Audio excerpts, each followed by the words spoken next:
Ako si Kianinis J. Espinosa at ito ang aking final output 2.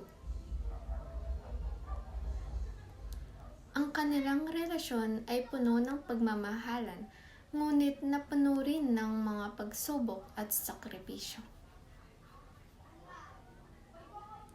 Ang ina ni Leonor, si Doña Silvestra, ay siya ang pangunahing tutol sa kanilang relasyon, dahilan upang mapilitan si Leonor na pakasalan si Henry Keeping.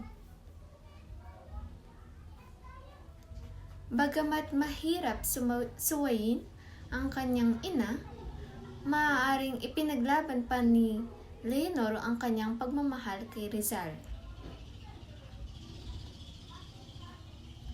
Si Rizal ay maaaring nagpakita ng mas matinding determinasyon na manatili sa Pilipinas upang personal na alagaan ang kanilang relasyon, o talagang sinubukan niya pang ipaglaban yung kanilang relasyon.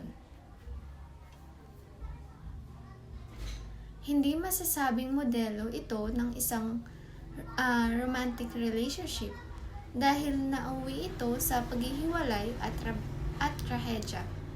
Ngunit, ang kanilang pag-ibig ay sumasalamin sa sakripisyo at pagmamahal sa bayan na higit sa personal na kaligayahan.